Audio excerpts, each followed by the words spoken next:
Бүгүн мамлекеттик жана саясий ишмер Медет Садыркулов көзү тирүү болгондо 65 жашка чыкмак. Кыргызстандын эки президентинин бийлигинин тушунда президенттик аппаратты жетектеп, саясий кризистин менеджери атыкан бул кишинин соңку трагедиялуу өмүрү, ар бир кыргызстандык амалы. Ал тууралуу көзү тирүү кезинде эле саясатчы, мамлекеттик ишмер гана болбостон, адамдык сапаты жогору инсан экенин айтып келишкен. Медеткан Садыркуловдун айланасын жалаң гана жакшы адамдар курчап келген. Ошол себептүү ал жөнүндө сөз болуп жатканда өмүрүндө бир жолу көрбөгөн адам дагы анын канчалык деңгээлде мыкты экенин түшүнө алат. Ошол учурда ички иштер министринин орун басары болуп эмгектенип, саясий ишмердин өлүмүн дыкат изилдөөгө алган Мелис Турганбаев Медет Садыркулов тууралуу төмөндөгүлөрдү айтып өттү. Ооба, Медет Садыркуловдун өлүмү тууралуу ишти терең иликтөөгө алып жатканда бул ишти аягына чыгара аламбы деп катуу камсанагам. Анткени бул биз үчүн чоң жоопкерчилик эле. Жеке биз эле эмес, коомчулуктагы ачык айкын изилдөөгө кызыктар болчу. Биз өз милдетибизди аткардык деп эсептейм, дейт ал. Маселен, Каныбек Иманалиев аны төмөндөгүчө эскерет. Медет Чоканович агы менен бирге акпай, аны өзү түзө билген мамлекеттик ишмер эле. Азыр бул категорияга кирген саясатчылар абдан аз. Ал эми тарыхый илимдердин доктору Аскар Жакишев кийинкилерге токтолду. Ал сүйлөшүү учурунда сылык сөздөрдү колдончу. Бул адамдын жан дүйнөсүн жумшартып, ага карата жооптуу мамиленин жаралуусуна түрткү берчү, дейт ал. Медет Чокановичтин жакын саналашы соратниктеринин бири коомдук жана мамлекеттик ишмер Искендер Гайыпкулов Садыркуловдун айтканынан кайтпаган, өжөр жана күчтүү психолог катары эскерип, трагедиялуу өлүмүнө принципиалдуулугу дагы себепкер болду, дейт. Ал дайыма лидер болууга адам өзү умтулуш керек. Лидерди дайындашпайт, ага акча эмес, башка сапаттардын болуусу кажет деп айтканын эскерет. Ошол учурлары президенттин басма сөз кызматынын эксперти, жетекчиси, кийин Садыркуловдун президенттик администрация жетекчисинин орун басары болуп иштеген Досалы Эсеналиев төмөнкүчө эскерет. Ал Садыркулов мамлекеттик деңгээлдеги чоң саясатчынын,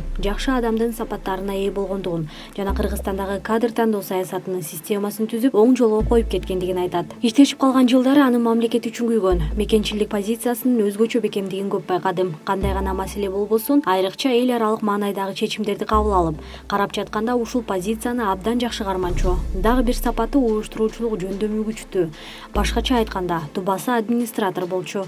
Андан сырткары саясий процесстердеги сезимталдыгы ушундай эле. Окуянын артында жүрбөй, алдын ала көрө билчү. Аларды талдап жана эч кимдин чоочулабай, бийликтен, президенттин айланасынан кылчактабай баары менен сүйлөшүп пикир алышчу. Ошол кездеги оппозициядан да көптөгөн кадрларды тартууда бул киши абдан чоң эмгек сиңирген. Дегенкиси эле кадрларды тандап жана өстүрүү системасын бир топ калыптандырып жолго койгон деп айтып берди Досалы Эсеналиев. Медет Садыркулов, политтехнолог Сергей Слепченко, айдоочу Кубат Сулаймановдун автоунаа менен кошо күйгөн сөөктөрү 2009-жылдын 13-мартында Аламүдүн Капчык айындагы автожолдун таманынан табылган. Коомчулукта ал кездеги бийликтин кадамдарына нааразы болгон Садыркулов өлкөдөгү саясий абалды өзгөртүүгө белсенгени айтылып келет. Ал эми трагедиялуу өлүм боюнча сот иши бир нече убакытка уланып, 2012-жылдын ноябрында 4 киши узак мөөнөткө абакка кесилген. Саясий фигуранын каза болгонуна бир топ жылдын жүзү болсо дагы, жоктугу ар дайым сезилип турат.